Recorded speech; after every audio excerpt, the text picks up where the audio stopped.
of fruit and vegetables 40 meters above the market floor is another. Yet the Erasmus Bridge crosses the Maas with an elegance that earned it the nickname the Swan. Rotterdam is the Netherlands without nostalgia. It is what a country looks like when it decides to build forward rather than backward. It is one of the most genuinely exciting cities in Europe. The Hague is where the world comes to settle its arguments. The International Court of Justice, the International Criminal Court, the Organization for the Prohibition of Chemical Weapons. The city hosts more international legal and diplomatic institutions than anywhere else on Earth. A concentration of global governance in a Dutch city of 500,000 people that gives it a weight and a seriousness that its elegant streets and peaceful parks do not immediately suggest. But The Hague is more than its international institutions. It is the seat of the Dutch government and royal family. And the architecture of that political history. The Binnenhof, a medieval castle complex at the city's heart, that has housed Dutch political power continuously since the 13th century, gives the city its most resonant landmark. The medieval hall within it, the Ridderzaal, is the oldest functioning parliament building in the world, still in political use. The Mauritshuis Museum holds Vermeer's Girl with a pearl earring and Rembrandt's The Anatomy Lesson of Dr. Nicolaes Tulp in rooms of the correct intimacy, small enough that you can stand close, long enough that you can look properly. The Hague rewards the visitor who arrives expecting Brussels and finds something considerably more interesting.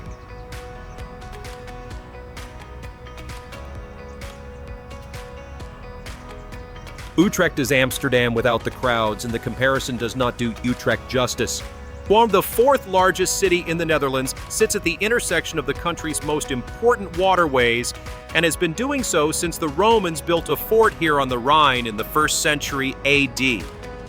The Dom Tower, the tallest church tower in the Netherlands at 112 meters, the cathedral nave beside it having collapsed in a storm in 1674 and never been rebuilt, and leaving the tower standing alone in the square, is the physical signature of a city that has always had its own way of doing things. The wharves are Utrecht's secret. The canals here sit lower than the street level above them, and the warehouses that once stored goods arriving by water have been converted into restaurants and cafes built directly on the water at a level below the pedestrian street. Sitting at a waterfront table in Utrecht, see the canal running beside you at what feels like basement level, the city going about its life on the street above. This is one of the most distinctive urban experiences in the Netherlands and one of the least known outside it.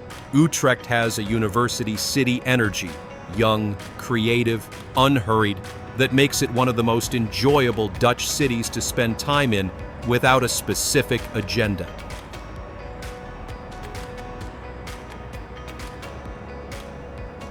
Giethoorn has no roads.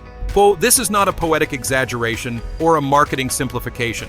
The village in the Overijssel province of the northern Netherlands was built on a series of small islands connected by wooden footbridges and navigated by a network of canals along which flat-bottomed whisper boats, their electric motors producing no sound loud enough to disturb the particular silence of the place, move visitors and residents between the thatched farmhouses and market gardens that line the water. Thus, the effect is immediate and complete. Without road traffic, without the infrastructure of the automobile, Giethoorn operates at a pace that belongs to somewhere that has genuinely opted out of the modern world's most persistent noise. The sound you hear is water, birds, the occasional creak of a wooden bridge, wind in the reeds that line the canal banks. And the village has become significantly more visited in recent years. The silence it offers has become sufficiently rare that people travel considerable distances to find it. Come in the early morning before the tour boats arrive. Walk the footpaths. Take a boat alone into the smaller canals that the tour operators do not use. The silence Giethoorn promises is still there. It simply requires a little more seeking.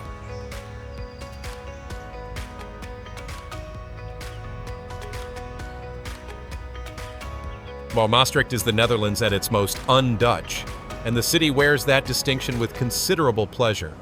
The southernmost city in the country, pressed into the narrow strip of Dutch territory between Belgium and Germany, Maastricht has been shaped by its position at the crossroads of 3 countries and 3 cultures.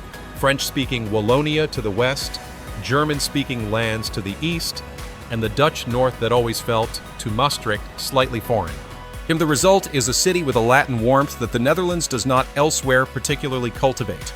The cafe terraces here are fuller and livelier, the food is richer, the pace is slower. The Vrijthof Square, one of the finest public spaces in the Netherlands, lined with cafe terraces and flanked by the Sint Servus Basiliek and the Sint Janskerk, is where Maastricht takes its social life. The bookshop in the converted Dominican church is one of the most beautiful bookshops in the world.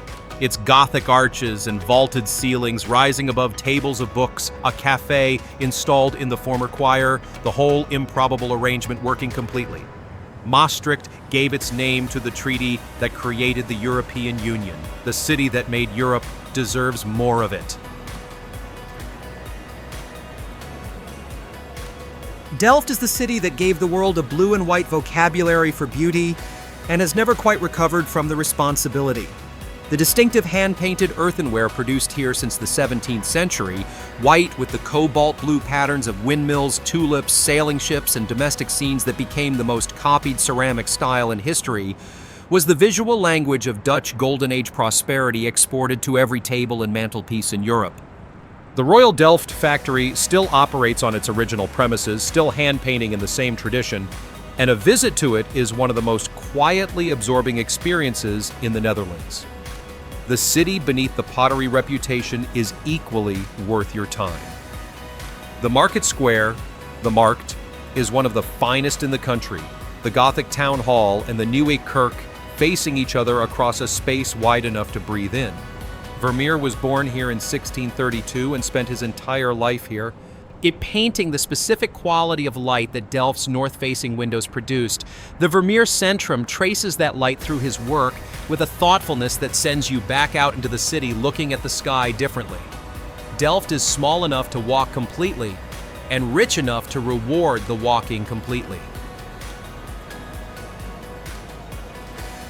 Haarlem is 15 minutes from Amsterdam by train and several degrees quieter in every measurement that matters. In the city that gave its name to New York's Harlem neighborhood, Dutch settlers naming their new settlement after home, sits at the edge of the tulip bulb fields that turn the surrounding landscape into something improbable each spring. Its own center, a sequence of medieval streets and golden age architecture that compresses considerable beauty into a walkable old town. The Grote Markt at its heart, a broad medieval square anchored by the Grote Kerk, whose organ was played by both Handel and a 10-year-old Mozart, is one of the most genuinely beautiful public spaces in the Netherlands. The Frans Hals Museum holds the finest collection of work by the Golden Age portraitist, whose ability to capture the specific social confidence of 17th century Dutch prosperity made him one of the most influential painters of his century. The flower market, the covered shopping arcade, the small cafes lining the canals. Haarlem operates at the tempo of a city that knows its own worth and sees no reason to perform it for visitors.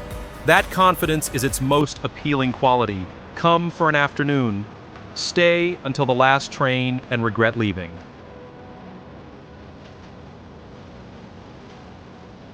"19 Windmills, a flat polder landscape, water channels running in every direction, and the specific quality of Dutch light that Rembrandt spent a career trying to capture falling across all of it in the late afternoon.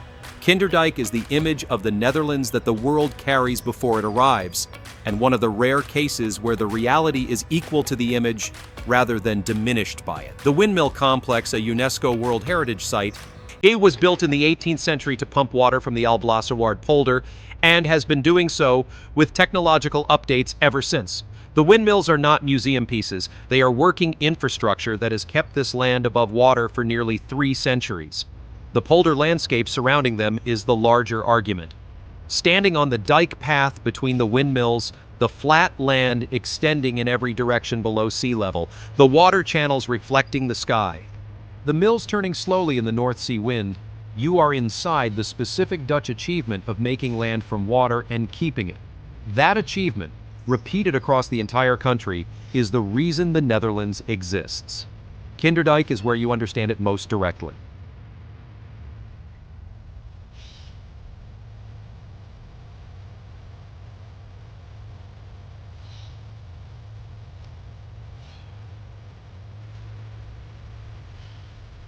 Keukenhof is open for 8 weeks each spring.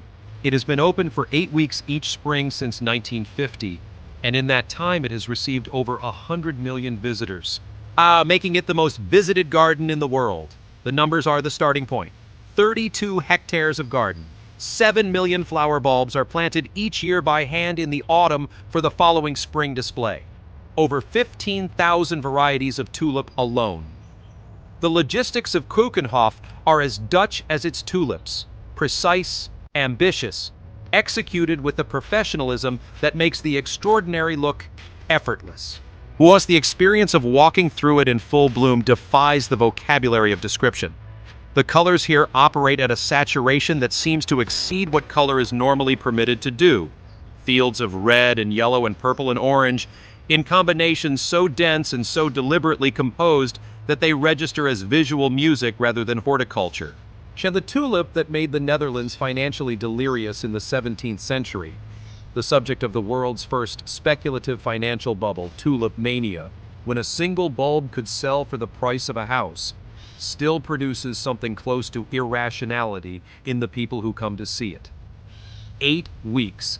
Do not miss them.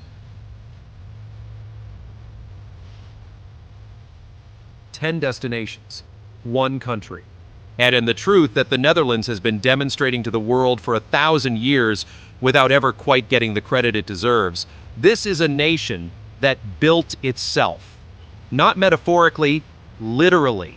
The land beneath Dutch feet was taken from the sea through generations of collective effort, maintained by systems of water management that require the participation of every citizen in every generation to keep functioning. Now, the Dutch word for this collective responsibility, poldermodel, has entered international political vocabulary because no other language had a word for what the Netherlands invented. The idea that you solve problems together because the alternative is that everyone drowns together. The result is a country of extraordinary civic achievement, the most densely populated nation in Europe, managing its space and its water and its resources with a precision and a creativity that has produced some of the finest urban environments, some of the finest art, some of the finest engineering, and some of the most livable cities on the continent.